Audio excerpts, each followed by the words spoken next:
series, I'm going to be talking about specifically lesson 12 of this book right here.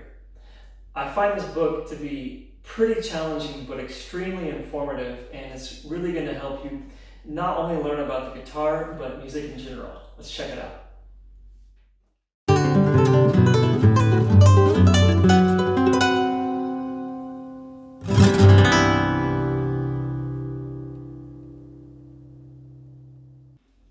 So I've said a few times, if you've made it this far, congratulations, awesome, good for you.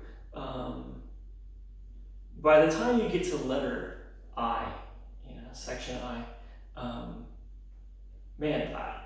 legit congratulations on this point, because I feel like we've visited a lot of material and a lot of repetitive material, scales, triads, seventh chords, triads and first inversions, and if you've made it this far, I bet a lot of this stuff is probably starting to click for you.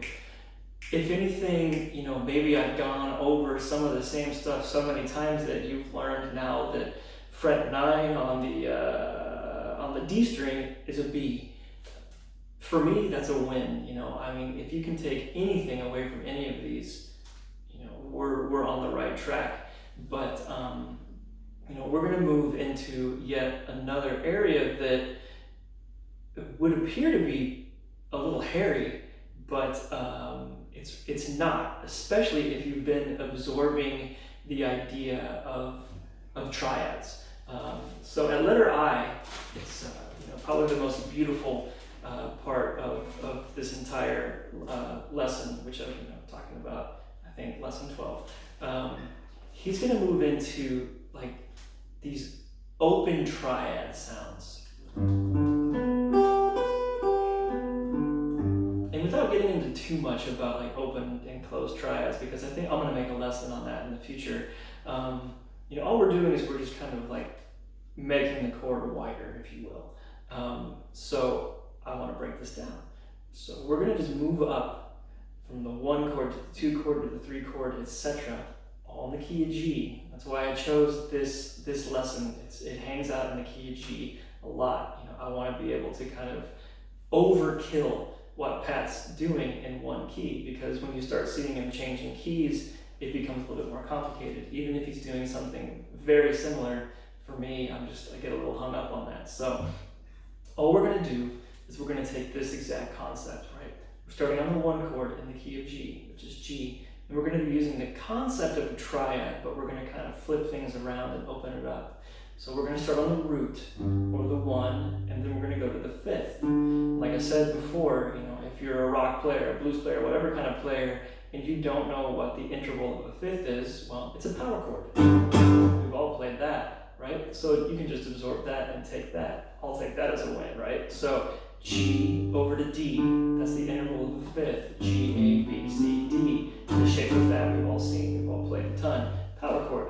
Now we're going to move over to the 3rd, but we're going to skip a string, right? So we're going to go G to D, and then we're going to play the 3rd here on the G string. In this situation, it's going to be B, and it's going to be fret 4 on the G. So we've got the concept of a triad, but we've just got it kind of opened up here. Instead of thinking G, B, D, I'm going to move the 3rd up. So I'm going to go root, 5th, and then I'm going to put my 3rd here on the G string. And then we're just going to repeat our root tone, the lowest tone, right? So the nice thing about the low E and the high E is they're the exact same thing, man. Once you've learned one, you've learned the other, right? So if you know that, okay, fret 3 on the low E is G, well, guess what? Fret 3 on the high E is also G, and hopefully those sound the same to you. So the exercise, like I said, we've got a root in the 5th, power chord, moving up to the 3rd on the G string, to my root on the high E, and then we're just going to top that off by putting a 3rd on top of that. So G to B, and we just come right back down. And he repeats that. And we're just going to move that up to the 2 chord, A minor, A to E, 5th, power chord, putting the 3rd on the G string, jumping to the root on the high E, A, putting our 3rd above that, C, and then just coming right back down. I guess I kind of bar the G and the high E to make that work. Right? So we've got G, A minor, moving up to the 3rd chord, 2, 3, B minor. Same exact shape as A minor. B to F sharp, right? A 5th, followed by our minor 3rd here at fret 7 on the G, and then moving to our root on the high E. Those are always the same. Put the 3rd on top, B, C, D.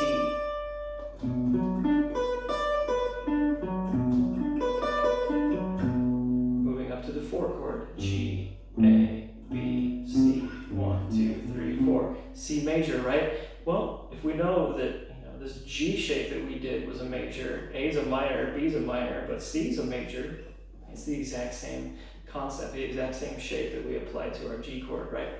So we've got C over to G, power chord, playing our major 3rd, which is E, fret 9 on the G, to the root, up a 3rd, back down, right? C to G, E, C, high E, C, E, so 8, 10, 9 on the G, 8 on the high E, 12 on the high E.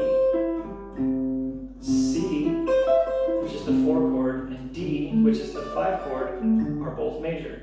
A was minor, B was minor, C was major, D is going to be major, so it's going to be the exact same shape. 10 over to 12, right, D to A, F sharp on 11, root on the high E at 10, 3rd on F sharp, which is 14, and right back down. We're going to go to the 6th chord, G, A, B, C, D, E, 1, 2, 3, 4, 5, 6. It's a minor chord, so it's going to be the same concept as what we did on A and B. So we've got 12 over to 14, right? E to B, G on the G string at 12, and then the high E at 12, E up a 3rd to G.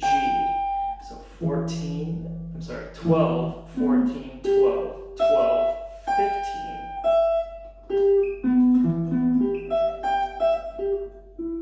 And last but not least, what we're going to do here, for me, is more of a, this is like the only weird thing that he does, right? Normally we would be moving to the 7th chord, which would be F sharp diminished, F sharp, A, and C.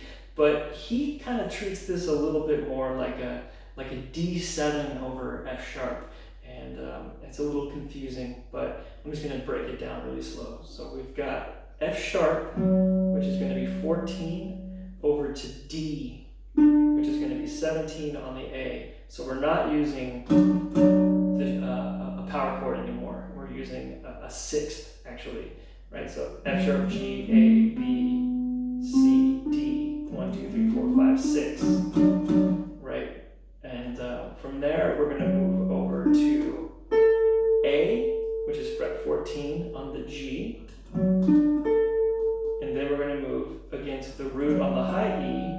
So F sharp on the high E, which is fret 14. And then we're going to put that 3rd on top. So F sharp to A, which is fret 17. And then we're just going to bring that right back. So F sharp, D, A, F sharp, A, 17, back to 14, F sharp, to A, 14, down to D, 17 on the A. And that's the exercise he does. It's a super nice, beautiful, open sounding triad that just kind of takes something that can be a little basic, if you will, and just opening up makes it sound sounds super musical and super beautiful. So hope you guys enjoyed that one.